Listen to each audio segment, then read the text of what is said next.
जय हिंद friends, welcome to RM भाई एस यूट्यूब चैनल। आप सभी का 3 मार्च 2026 के न्यूज अनबॉक्सिंग सेशन में बहुत बहुत बहुत स्वागत है। आप सभी को होली की बहुत बहुत शुभकामना है। आशा है आप लोग स्वस्थ होंगे, मस्त होंगे और प्रसन्न होंगे और अपनी पढ़ाई बहुत अच्छे से कर रहे हैं। तो चलिए आज के न्यूज अनबॉक्सिंग सेशन को शुरू करते हैं एक बहुत ही ब्यूटीफुल मोटिवेशनल कोट से जो सैमुअल बेकेट ने लिखा है। और ये मेरे जीवन का पर्सनल फेवरेट कोट है जो कहता है, ever tried, ever failed, no matter, try again, fail, fail better. बहुत ब्यूटीफुल है बच्चों, ये मेरे टैग बोर्ड पे न जाने कितने सालों से लगा हुआ है। और मैं चाहता हूं ये आप लोग भी ध्यान रखें कि क्या आपने कभी कोशिश की है, क्या आप कभी फेल हुए हैं? कोई बात नहीं, फिर से ट्राई कीजिए, फिर से फेल होइए, लेकिन इस बार थोड़ा बेटर फेल होइए। यानी पुरानी गलतियों को रिपीट करते हुए फेल नहीं होना है। फेल होंगे तो चलेगा, try again, fail better, because that will make you a better person. Experience makes you a better person. ठीक है बच्चों, चलिए आज के न्यूज़ेस को डिस्कस करते हैं। आज के न्यूज़पेपर में कौन कौन सी हैं। बच्चों का कई बार सवाल होता है कि सर आज तो होली है, आज क्यों? लेकिन आपको पता है कि हम लोग किसके भक्त हैं? माता कंसिस्टेंसी के भक्त हैं। हमें रोज क्लासेस लेनी ही है। भाई होली है, पूरा दिन है, खेल लीजिएगा, लेकिन आज क्लास देख के पूरा दिन खेल लीजिएगा। क्या दिक्कत वाली बात है कि नहीं? चलिए, तो आज हमें दो एडिटोरियल और तीन न्यूज कवर करनी है। सबसे इंपॉर्टेंट न्यूज है हम लोगों की, uranium deal with Canada. Canada के साथ 10 साल की एक यूरेनियम डील साइन की है और एक बहुत इंपॉर्टेंट स्ट्रेटेजिक रीसेट हमने कनाडा के साथ बटन दबाया है। क्या है इसको आगे वाली क्लास में डिस्कस करेंगे, है ना। Index of the industrial production, IIP का एक नया वापस एक न्यूज आई है, उससे जुड़ी हुई बहुत इंपॉर्टेंट न्यूज आई है जो हम लोगों को यहाँ पे कवर करनी है। आईआईपी से जुड़ी हुई, आपको पता है मैं अब पिछले 2-3 दिन से आपको पढ़ा ही रहा हूँ कि जीडीपी का जो बेस ईयर है उसमें बदलाव किया गया है। तो आईआईपी का भी जो बेस ईयर है उसमें भी बदलाव आ चुका है। तो ये हमें पता होना चाहिए। आर्टिकल 21 से जुड़ी एक और बहुत इंपॉर्टेंट न्यूज है और सीधे सुप्रीम कोर्ट से आ रही है। That is related to nuclear testing, nucleic acid testing, NAT से जुड़ी है। न्यूक्लिक एसिड टेस्टिंग एनएटी से जुड़ी हुई है। और क्या होता है एनएटी, क्या होता है एलिसा, है ना। ब्लड टेस्टिंग से जुड़े हुए दोनों मेथड क्या हैं, आर्टिकल 21 का इससे क्या लेना देना है, सारा हम लोग क्लास में डिस्कस करेंगे। ठीक है, एडिटोरियल की बात करें तो implications of new GDP base year का क्या इम्प्लीकेशन है ये डिस्कस करना है। और एक बहुत इंपॉर्टेंट मामला अभी सर्वोच्च न्यायालय में चल रहा है, वो है टैक्स रेट्स जो पड़ रही हैं, उसमें प्राइवेसी का रोल क्या है, और खास करके डिजिटल प्राइवेसी जो है, इस डिजिटल प्राइवेसी में उसका रोल क्या है टैक्स रेट्स में। तो उसको कैसे सही किया जाए, उसके क्या कॉन्स्टिट्यूशनल प्रिंसिपल्स हैं, ये सब डिस्कस करेंगे बच्चों। पांचों न्यूज बहुत काम की न्यूज हैं, एक एक करके सब डिस्कस करते हैं। चलिए, सबसे पहला है, India and Canada agreed to buy the 1.9 billion uranium deal as Carney meets prime minister Modi. आपको पता है बच्चों कि इंडिया कनाडा रिलेशंस जो थे, इंडिया कनाडा रिलेशंस जो थे, ये बहुत ज्यादा पिछले 2 साल से, from last 2 years it was in utter turmoil. It was in utter turmoil because of Khalistani issue.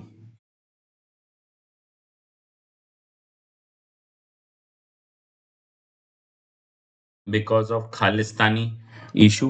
और कनाडा के जो पिछले प्रधानमंत्री थे वो इसको क्या करते थे, सपोर्ट करते थे, जिनका नाम क्या है, जस्टिन ट्रूडो। जस्टिन ट्रूडो जो थे वो खालिस्तानी मूवमेंट को ओपनली सपोर्ट करते थे, and it was against the India's national interest, India's national interest. India के नेशनल इंटरेस्ट के ये बिल्कुल अगेंस्ट था। तो नेचुरल सी बात है कि हम कनाडा के साथ किसी भी तरह का बातचीत वार्तालाप ये नहीं रख सकते थे। और पिछली बार भी जैसे जस्टिन ट्रूडो, भी आप तस्वीरें देखना बच्चों, जस्टिन ट्रूडो यहाँ पे आए थे, कनाडा के जो प्रधानमंत्री थे उस समय जब वो थे, तो वो यहाँ पे आए थे, लेकिन हमने उन्हें कोई ऑफिशियल टाइम नहीं दिया, ये कह कर के नहीं नहीं ठीक है जो होगा देखा जाएगा, लेकिन हमने उन्हें कोई ऑफिशियल टाइम नहीं दिया था। तो हमारे संबंध इतने ज्यादा म्यूचुअली रेस्पेक्ट के नहीं थे। लेकिन अब by the coming of prime minister Carney and prime minister Modi, they want to reset the ties of both the countries के। हम जो हैं ये जो टाइज हैं दोनों देशों के वो बरकरार रखना चाहते हैं। और इसी टाइज का एक फायदा हम लोगों को क्या देखने को मिल रहा है कि India and Canada are attempting a strategic reset of their bilateral relations anchored by significant $1.9 billion uranium supply deal, है ना, for how many years? For 10 years, यानी 10 years के लिए जो है कनाडा हमें क्या प्रोवाइड करेगा? यूरेनियम प्रोवाइड करेगा and commitments to finalise the comprehensive economic partnership agreement CEPA जो है उसको जो है ये साइन करने पे मतलब और ज्यादा इसमें तेजी बढ़ती जाएगी कि सीपा डील साइन हो दोनों देशों के बीच, कॉम्प्रहेंसिव इकोनॉमिक पार्टनरशिप एग्रीमेंट जो है वो साइन हो दोनों देशों के बीच। ठीक है, इस बारे में बात की जाएगी। ध्यान रखना, however this economic diplomacy is झूठा exposed against the persistent geopolitical friction, specifically the ongoing diplomatic row over the killing of Canadian Khalistani activist Hardeep Singh Nijjar and allegations of transnational repression. ये दोनों देशों के बीच एक चिंताजनक बात है, लेकिन फिर भी जो है इंडिया और कनाडा ने इसे साइड में रखते हुए डील पे साइन किया है। राइट, क्या क्या एनर्जी पार्टनरशिप और स्ट्रेटेजिक ट्रस्ट की बात करें तो क्या क्या हमने साइन किया है? सबसे पहला यूरेनियम डील हमने साइन की है, 10 ईयर डील साइन की है। ध्यान रखना 10 ईयर यानी till 2036। $1.9 billion agreement was signed to ensure a steady supply of uranium for India nuclear power reactor। बहुत इंपॉर्टेंट है बच्चों, है ना। हमें हमें आपको ये दो तीन चीजें आपको पता है कि हमने जो है कमिटमेंट किया है कि हम लोग नेट जीरो एमिशन टारगेट जो है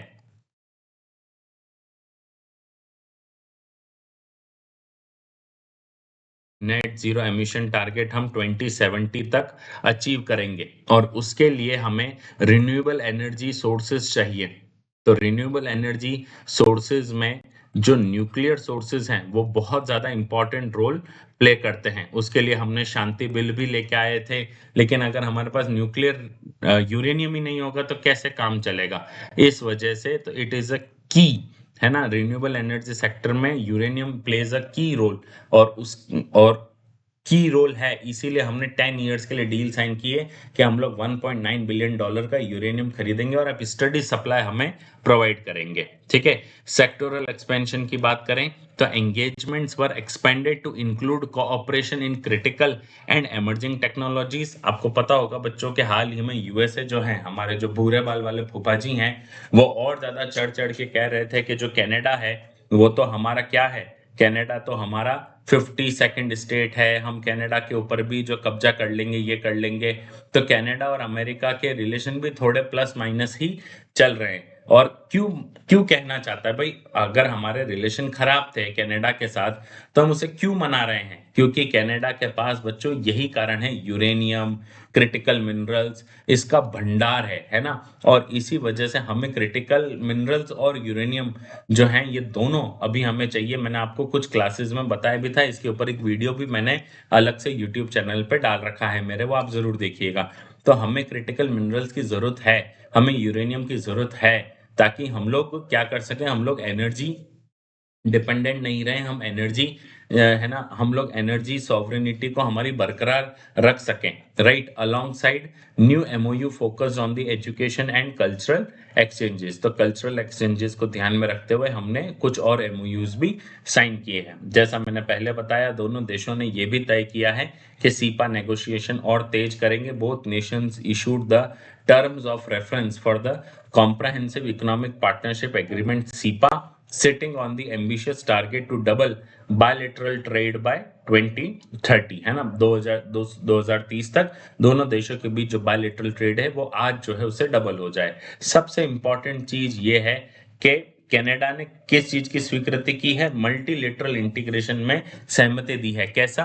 Canada officially committed to join the India led, सबसे इंपॉर्टेंट है, to join the India led international solar alliance and global biofuel alliance strengthening clean energy synergies, है ना। ये सबसे बड़ी बात है कि कनाडा ने इस बात पे जोर दिया है कि इंडिया जो है, इंडिया जिस इंडिया इस जिन ग्रुपिंग्स का हिस्सा है वो इसमें ज्वाइन होना चाहते हैं, कनाडा इसमें ज्वाइन होना चाहते हैं, और ये बहुत बड़ी बात है, राइट। अब ये इन दोनों के बारे में भी बात कर लेते हैं बच्चों, न्यूज में आया ही है, तो इंटरनेशनल सोलर अलायंस और ग्लोबल बायोफ्यूल अलायंस के बारे में भी बात कर लेते हैं। तो इंटरनेशनल सोलर अलायंस जो है ये एक जॉइंट इनिशिएटिव है, किसका? It is a joint initiative,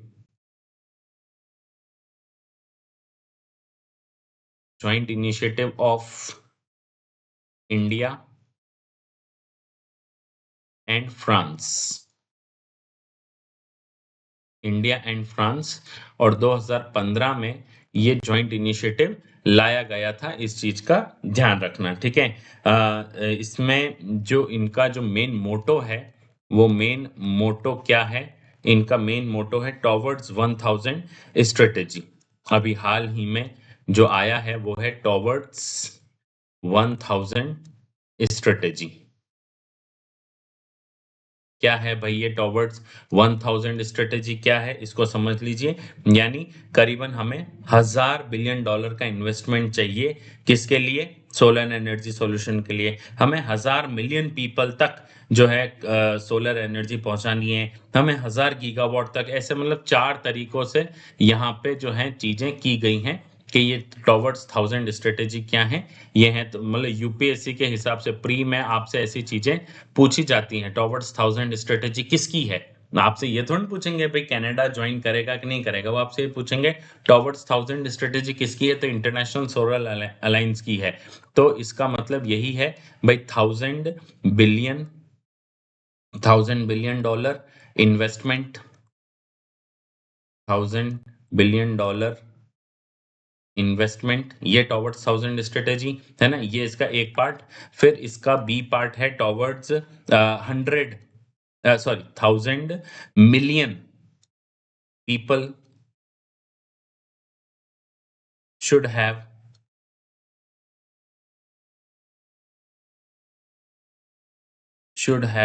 clean energy,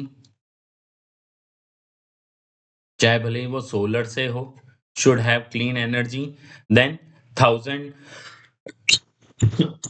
then 1000 gigawatt solar capacity installation,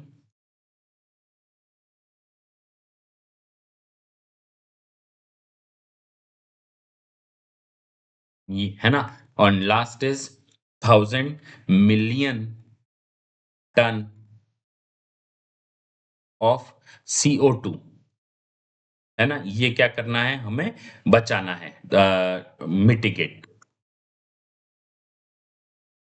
हमें क्या करना है, मिटिगेट करना है, इस चीज का ध्यान रखना, ठीक है। ये बहुत इंपॉर्टेंट है कि ये टॉवर्ड्स 1000 स्ट्रेटेजी इन्होंने अभी हाल ही में अनवील की है, ठीक है। इसके हेडक्वार्टर कहाँ है? वैसे बहुत पुराना क्वेश्चन है बट फिर भी आपको पता होना चाहिए। इसके हेडक्वार्टर हैं गुरुग्राम, इंडिया, गुरुग्राम इंडिया में इनके हेडक्वार्टर है ना। National institute of solar energy जो है, ये इसके जो हेडक्वार्टर हैं ये वहां पे मौजूद हैं, ठीक है। ध्यान रखना इसमें मोर देन 110 कंट्रीज जो हैं वो इसके अंदर मौजूद हैं, ठीक है?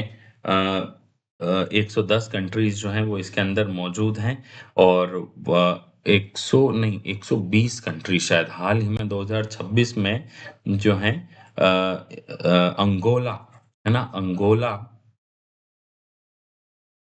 ये शायद आप लोग इसको चेक भी कीजिएगा but I am 100% sure Angola is the newest member,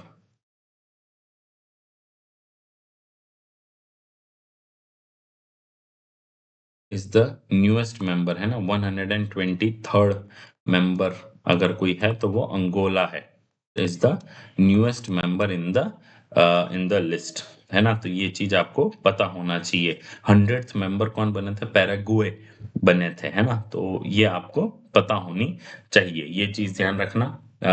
towards 1000 strategy अभी हाल ही में अनवील हुई है, तो ये आपको पता होनी चाहिए, ठीक है? अब ग्लोबल बायोफ्यूल अलायंस के बारे में भी बात कर लेते हैं। Global biofuel alliance launched was launched during G20 summit,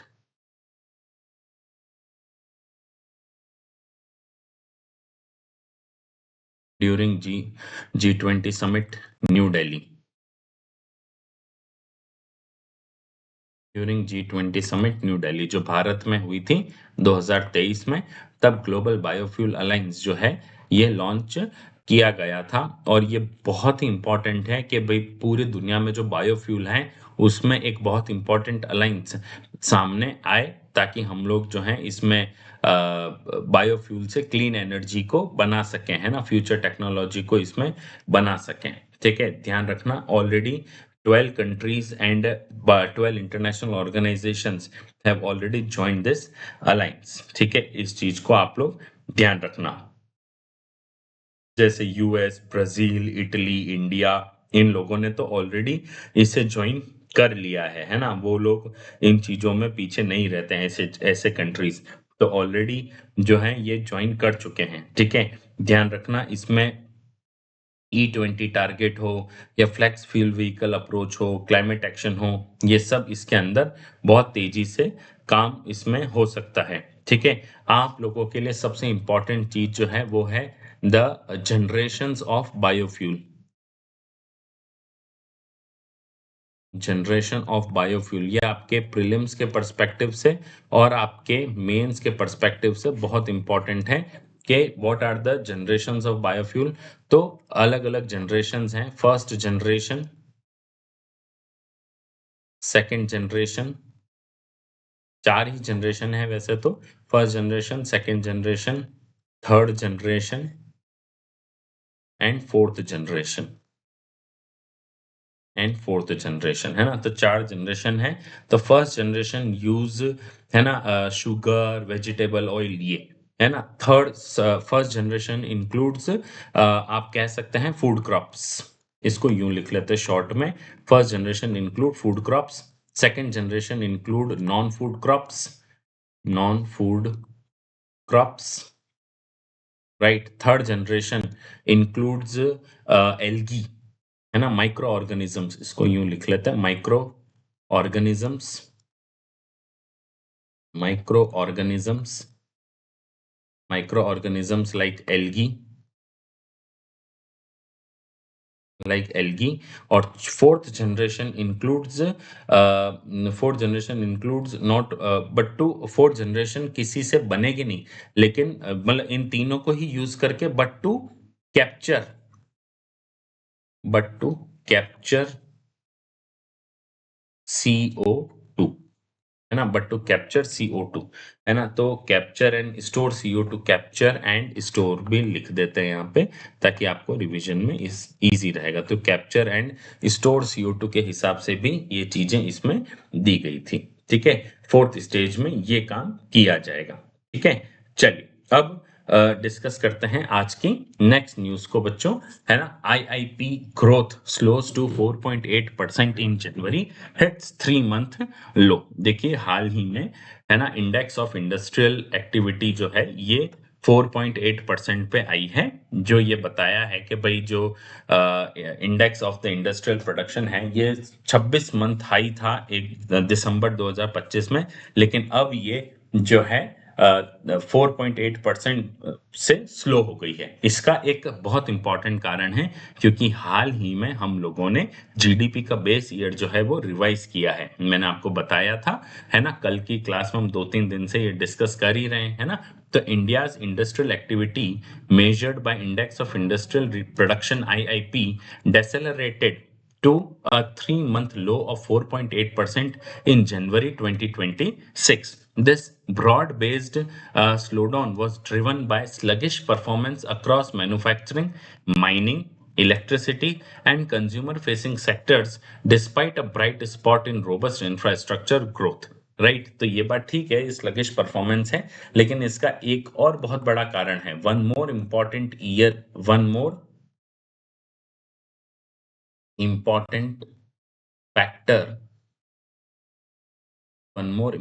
factor is GDP base year revision.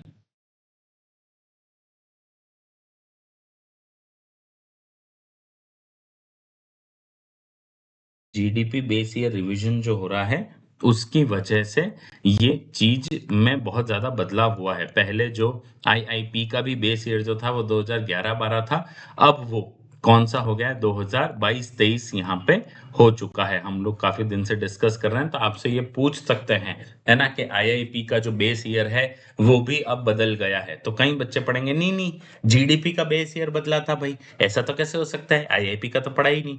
तो भैया आईआईपी भी जीडीपी के ही तो सारे इंडिकेटर्स हैं, तो अगर जीडीपी का बेस ईयर बदला है तो आईआईपी वैसा रहेगा क्या? ये नहीं रहेगा। ठीक है, अब कुछ की पैरामीटर्स हैं वो हम लोग पढ़ लेते हैं कि भाई आईआईपी होता क्या है। ठीक है, तो आईआईपी जो है, IIP is a statistical tool.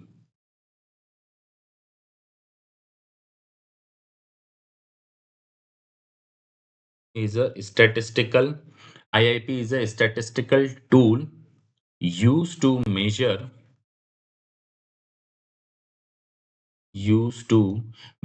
the short term मतलब हर 3 महीने में, 4 महीने में, है ना, क्वार्टरली या बाय क्वार्टरली, ऐसा use to measure the short term changes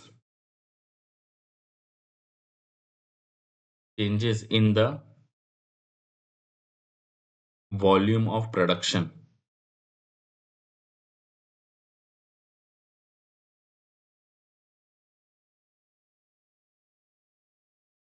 in the volume of production. ठीक है भाई, इंडियन इंडस्ट्रीज में कितना वॉल्यूम ऑफ प्रोडक्शन में बदलाव आया है, ये चीज है ना। तो इट इज पब्लिश्ड बाय, अगर आपने वो देखा हो, चार्ट देखा हो, तो पीछे यहाँ पे दे रखा है, इसका सोर्स क्या है, मॉस्पी। तो इसको पब्लिश भी कौन करता है, आईआईपी इज पब्लिश्ड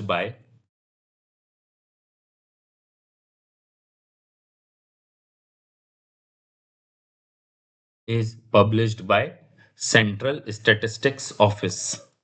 सेंट्रल, आज स्पेलिंग मिस्टेक्स बहुत सारी हो रही है।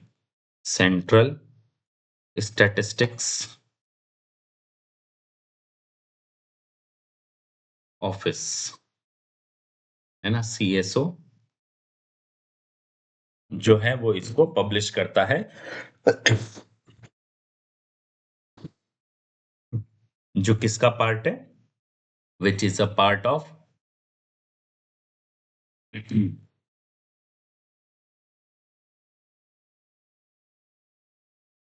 Which is a part of MoSPI, है ना, Ministry of Statistics and Programme Implementation, है ना, इसका पार्ट है। सेंट्रल स्टैटिस्टिक्स ऑफिस जो है ये किसका पार्ट है, मॉस्पी का पार्ट है, और ये जो क्या करता है, ये इसको पब्लिश करता है। ये आपको पता होना चाहिए, बहुत इंपॉर्टेंट है। इसका बेस ईयर भी अगेन आपसे पूछ सकते हैं। आईआईपी का जो बेस ईयर है, वो बेस ईयर क्या है, ये भी आपको अब बदल गया है। आईआईपी का जो बेस ईयर है ये क्या है, 2022-23 का बना लिया गया है। तो 2022-23 का बेस ईयर माना जाएगा। ठीक है, अब क्या न्यूज में आया है ये भी देख लेते हैं। सेक्टोरल ब्रेकडाउन की अगर बात करें तो मैन्युफैक्चरिंग सेक्टर की अगर बात करें the growth nearly halved to 4.8%, down from robust 8.4% in December 2025, pulling down the overall index due to the heavy weightage. Manufacturing sector का ही वेटेज है ना, करीबन करीबन 77% माना गया है बच्चों। इसमें इस चीज का ध्यान रखना। तो मैन्युफैक्चरिंग सेक्टर का वेटेज ही अगर इतना ज्यादा है और अगर वो 8.4 से नीचे हटकर 4.8% हो जाता है तो नेचुरल सी बात है कि इशू तो आएगी। माइनिंग सेक्टर की बात करें तो again it was decelerated to 4.3%। Mining sector जो पहले करीबन 14% के आसपास था, 14 टू 10 टू 14% के बीच में था, तो revising the acceleration trend seen in the preceding 2 months, है ना। इलेक्ट्रिसिटी की बात करें तो growth slow to 5.1% compared to 6.9% in December, though it maintained a faster pace than the 2.4% recorded in January 2025, यानी आज से एक साल पहले। इंफ्रास्ट्रक्चर की बात करें the sole outlier and outperformer, with the growth accelerating to 13.7, its highest level since August 2023, indicating sustained momentum in government capital expenditure and structural project। सरकार जो इतना ज्यादा इसमें काम कर रही है मैनु इंफ्रास्ट्रक्चर को बनाने में, उसकी वजह से ही ये 13.7% से ये बढ़ रहा है। क्योंकि कैपिटल एक्सपेंडिचर सरकार आप देख रहे हैं ना, कभी क्या ब्रिज बना रही है, कभी 8 लेन हाईवे बना रही है, कभी टनल बना रही है। तो सरकार इंफ्रास्ट्रक्चर कैपिटल एक्सपेंडिचर में इंफ्रास्ट्रक्चर बनाने में बहुत ज्यादा अपना पैसा लगा रही है और ये अच्छी बात भी है। ठीक है, चलिए बढ़ते हैं आज की थर्ड न्यूज के ऊपर। और बहुत ही अच्छी न्यूज है बच्चों, इसमें हम केवल ज्यादा डिटेल में 2-3 चीजें हैं जो आपको यहां से समझनी है, बाकी हम लोग इसके अंदर नहीं जाएंगे। देखिए, supreme court to look into the feasibility of NAT for the blood transfusion, है ना। क्या कहा है कि जो एक पिटिशनर हैं वो सुप्रीम कोर्ट गए हैं और उन्होंने सुप्रीम कोर्ट के सामने कहा है कि भाई जो सेफ ब्लड ट्रांसफ्यूजन है ना, safe blood transfusion is a fundamental. Safe blood transfusion मतलब सही ब्लड चढ़ाना, ट्रांसफ्यूजन मतलब ब्लड चढ़ाना। तो safe blood transfusion is a fundamental right, है ना, is a fundamental right under article 21, है ना। अनुच्छेद 21 के तहत ये क्या है, ये एक ये एक फंडामेंटल राइट है, ऐसा पिटिशनर का कहना है। राइट। सो जो सुप्रीम कोर्ट की बेंच है, जस्टिस सूर्यकांत जिसको लीड कर रहे हैं, उनको कहा है to file affidavit on whether state hospital use NAT और नॉट। तो NAT हमारे सामने एक नया टर्म आया है। NAT क्या है बच्चों? न्यूक्लिक एसिड टेस्ट, है ना, न्यूक्लिक एसिड टेस्ट इसको बोला जाता है। ये किसके लिए किया जाता है बच्चों? इस पैराग्राफ में इसको पढ़िए। It is a highly sensitive molecular technique, it is the highly sensitive molecular technique that detects the genetic material for viruses such as HIV, hepatitis B, hepatitis C in the blood, जिसकी वजह से अगर आपके blood में कोई भी बीमारी है तो वो बहुत आसानी से पता लगाई जा सकती है। राइट। और इसी वजह से NAT को कंपलसरी किया जाए ब्लड, जो भी ब्लड बैंक से उसके अंदर। पिटिशनर ये भी कहता है कि अभी जो हम लोग यूज करते हैं, अभी जो हम लोग यहाँ पे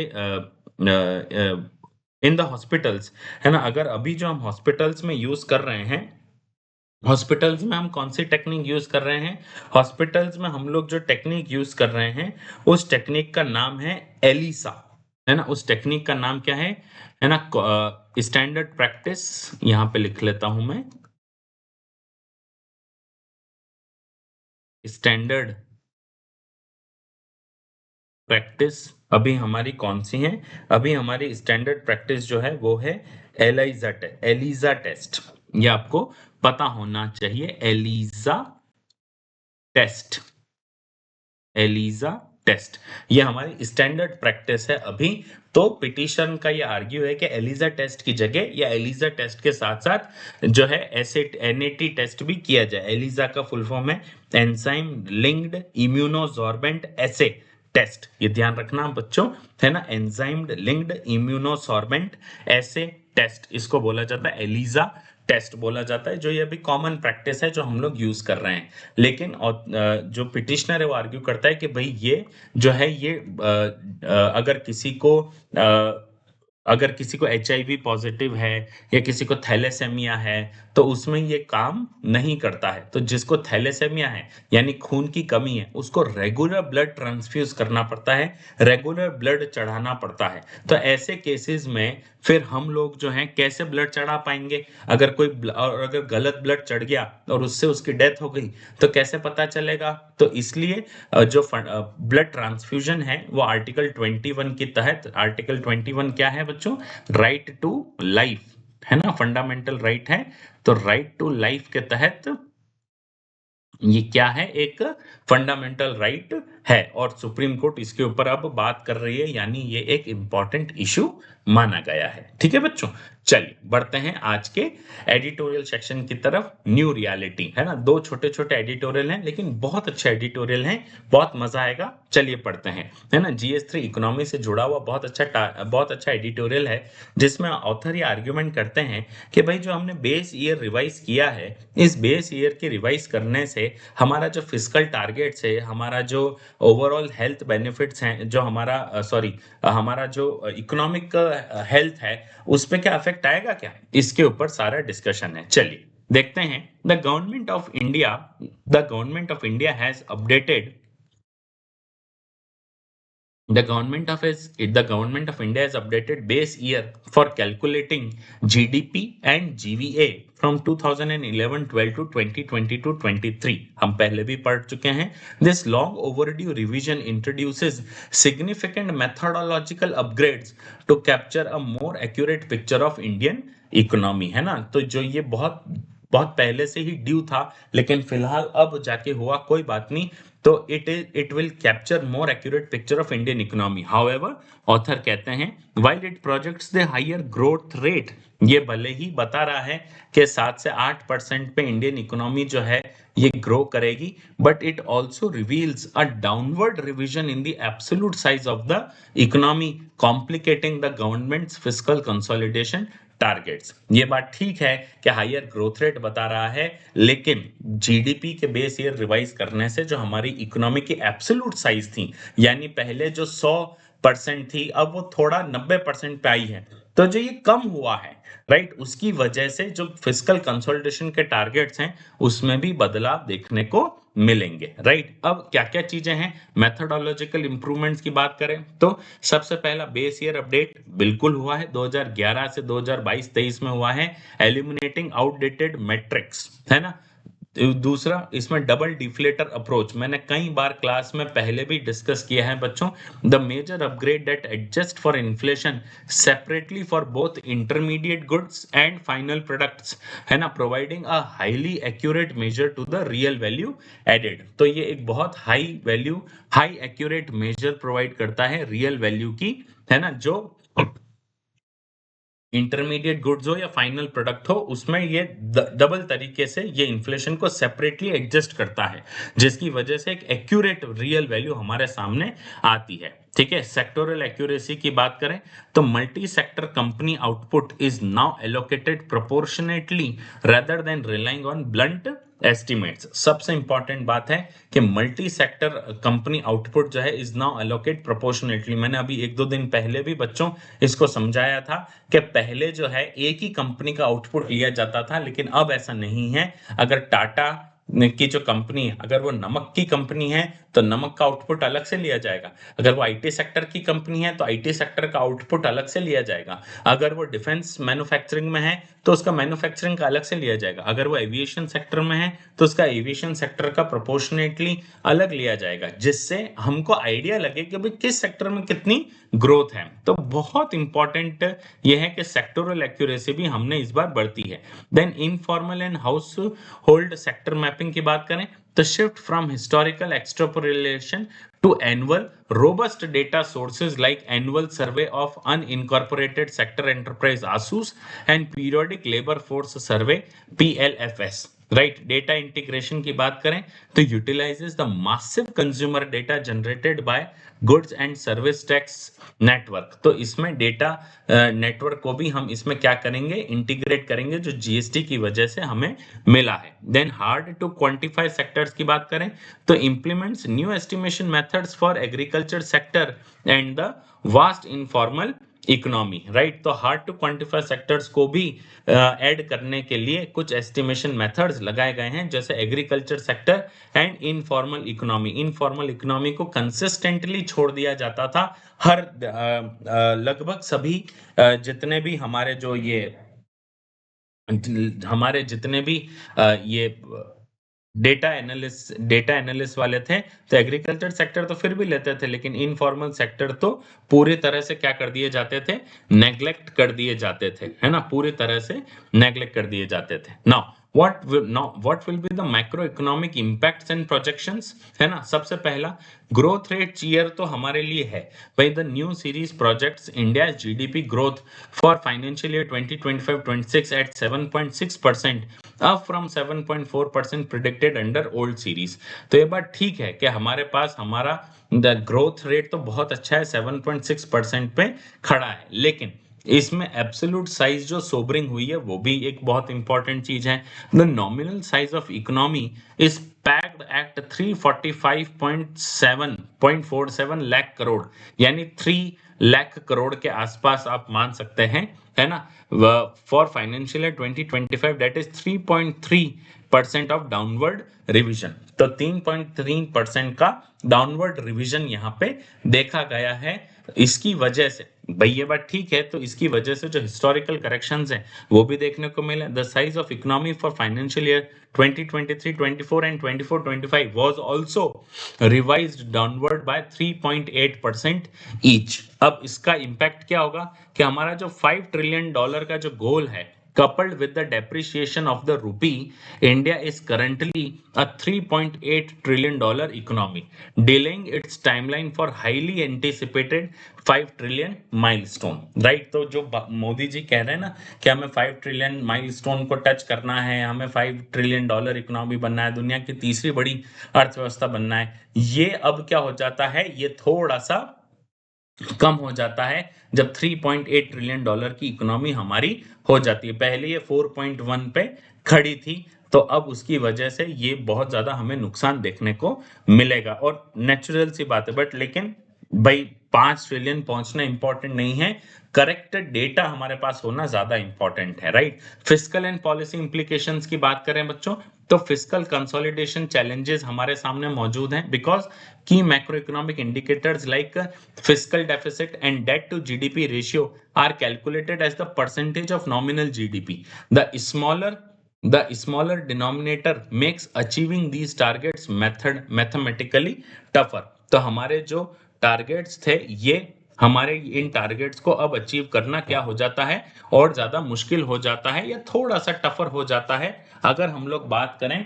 कि नॉमिनल जीडीपी में फिस्कल डेफिसिट और डेट टू जीडीपी रेशियो जो है नॉमिनल जीडीपी की वजह से ही होता है। अब चूंकि जीडीपी की ग्रोथ रेट अपने आप में ठीक है, लेकिन जो प्रोजेक्शंस है वो ही कम है, तो इनको अचीव करना भी मैथमेटिकली टफर हो जाता है। राइट, पॉलिसी रियलिज्म की बात करें बच्चों, the editorial concludes that it is far better for the state to anchor its economic planning and targets on robust realistic data rather than blithely forging ahead with flawed and decade old matrix. जैसा मैंने कहा बच्चों कि कोई बात नहीं, अभी अगर हमारा हमें $5 ट्रिलियन की इकोनॉमी अभी नहीं बनना किसी फ्लॉड या डेकेड ओल्ड मैट्रिक्स के ऊपर, हमें बनना है बिल्कुल $5 ट्रिलियन इकोनॉमी डॉलर बनना है, लेकिन हम एक्यूरेट डेटा के साथ तो बनेंगे ना, ताकि हम लोगों को आइडिया लगे कि हमें कहां कहां क्या खर्च करना है, हमें ये तो पता लगे, है ना। इसकी वजह से हमें ब्लाइथली फॉर्जिंग अहेड नहीं बनना है, हमें जो है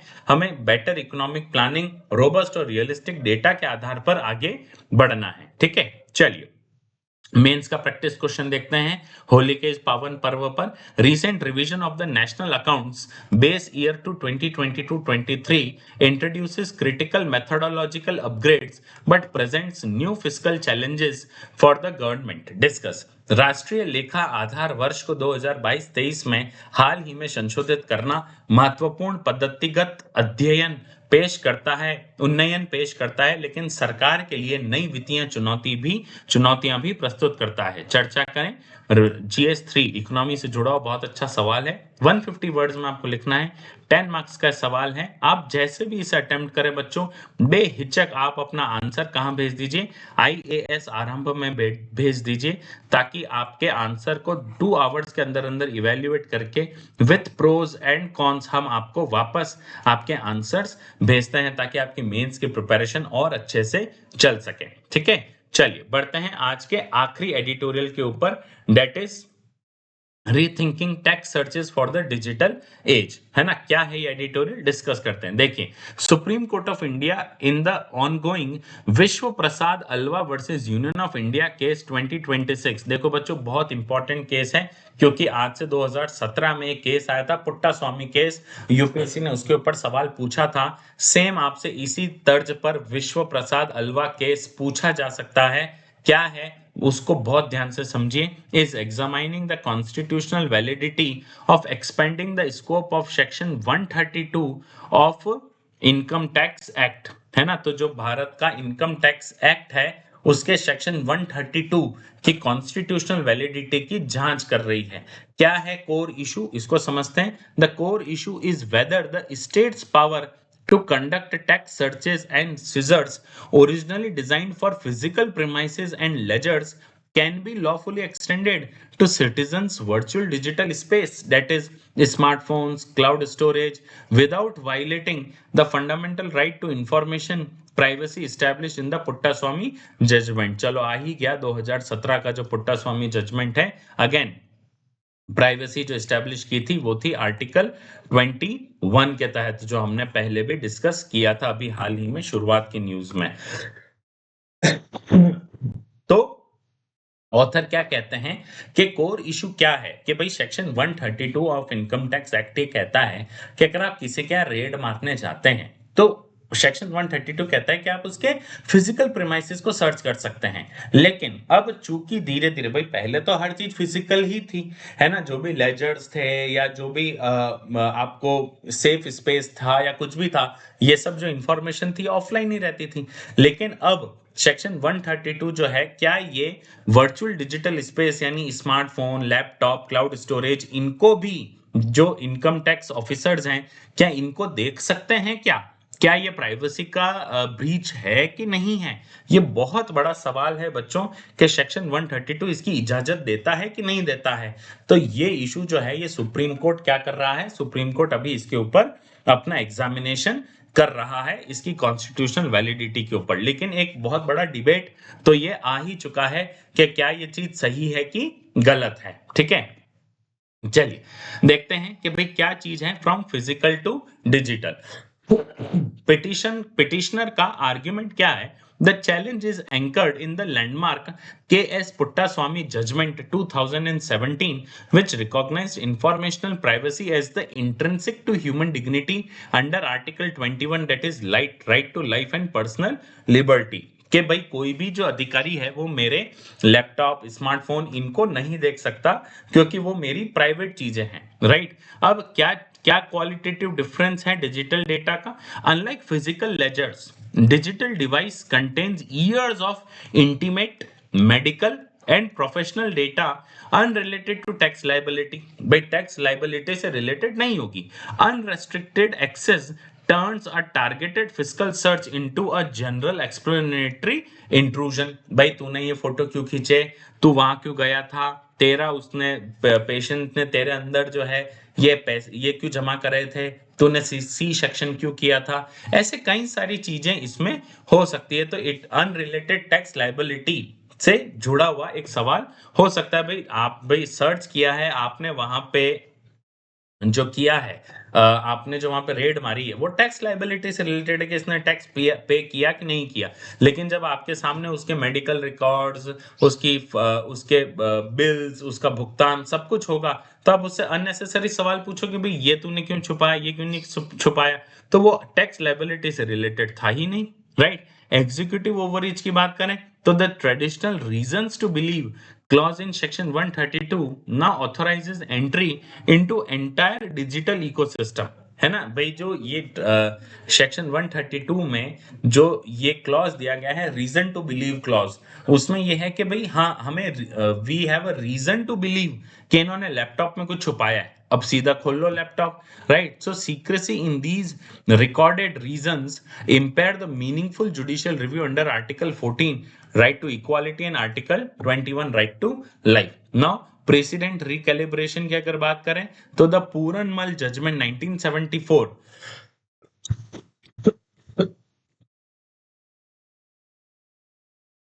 which historically upheld IT search and seizures constitutionally, needs revaluation in the post Puttaswamy era 2017 के बाद। It needs re evaluation, right. अब यूनियन गवर्नमेंट का डिफेंस क्या है ये भी समझ लेते हैं।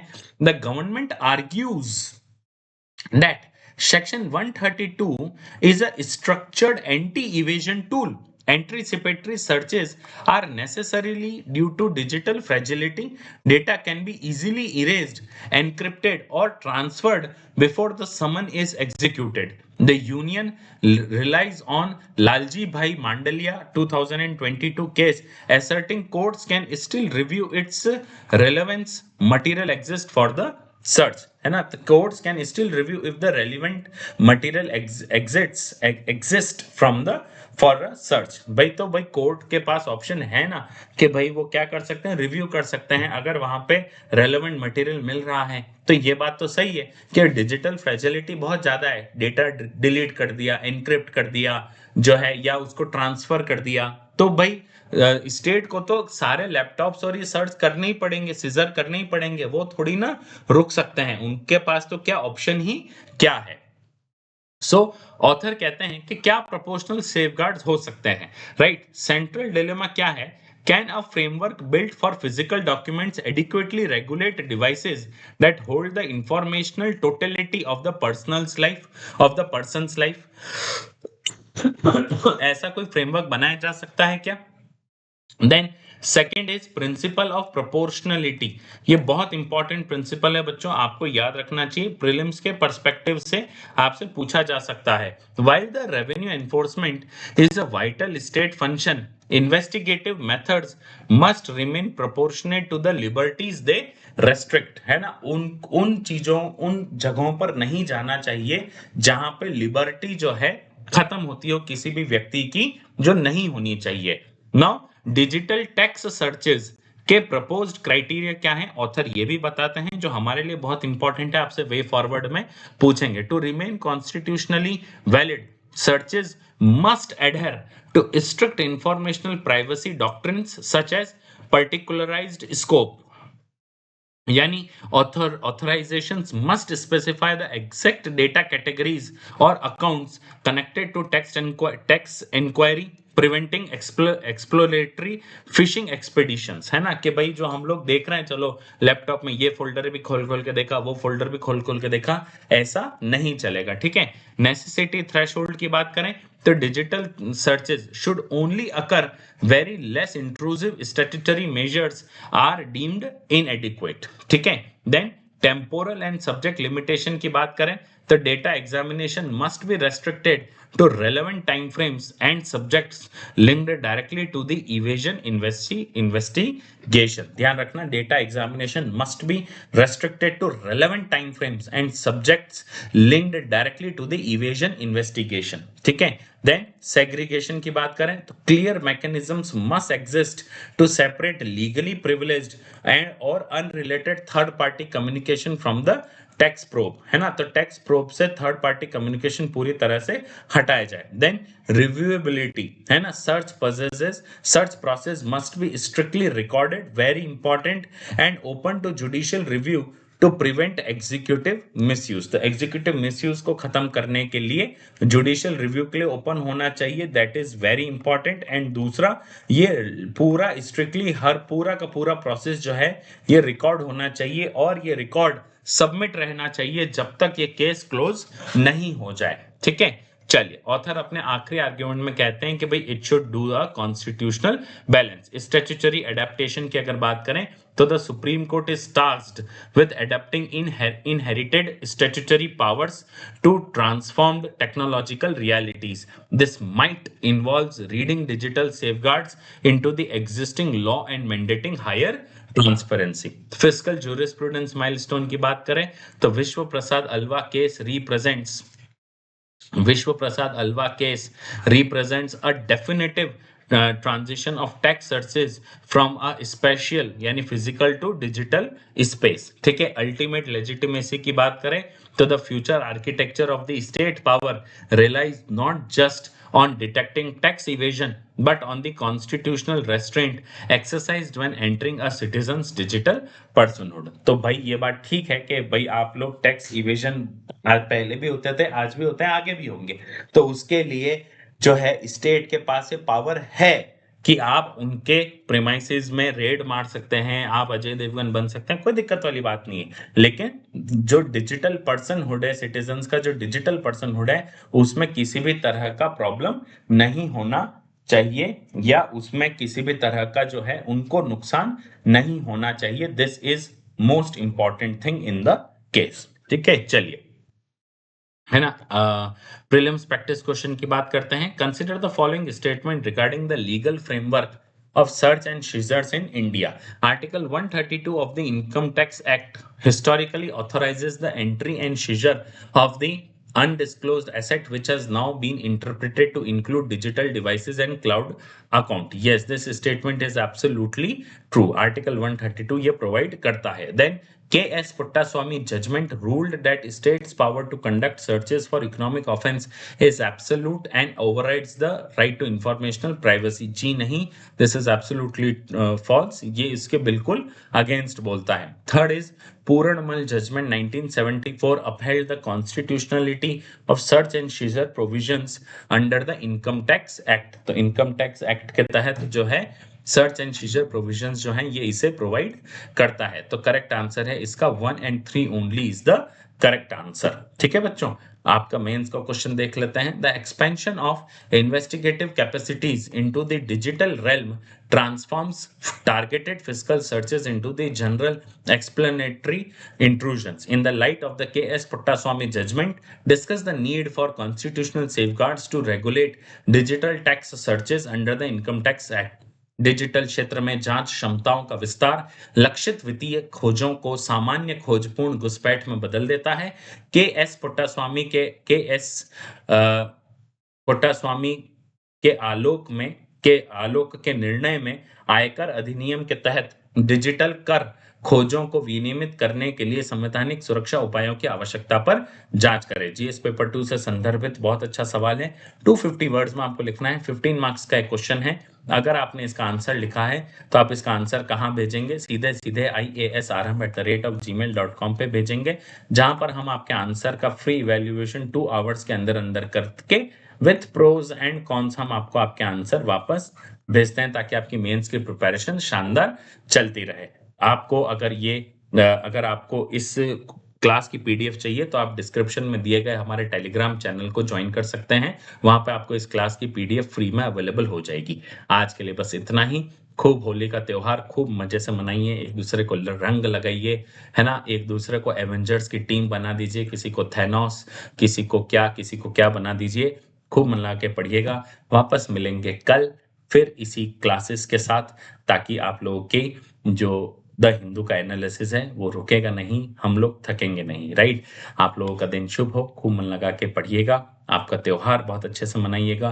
Please subscribe this channel, like this video and share this to the peer groups जो आप ही की तरह बहुत ज्यादा सीरियस है पढ़ाई को लेके, उनको जरूर ये चैनल शेयर कीजिएगा। Support us in this initiative to make your learning easier and productive. Thank you so very much. I'll see you tomorrow with the next class. तब तक के लिए Keep learning, keep revising, and stay curious. Bye bye.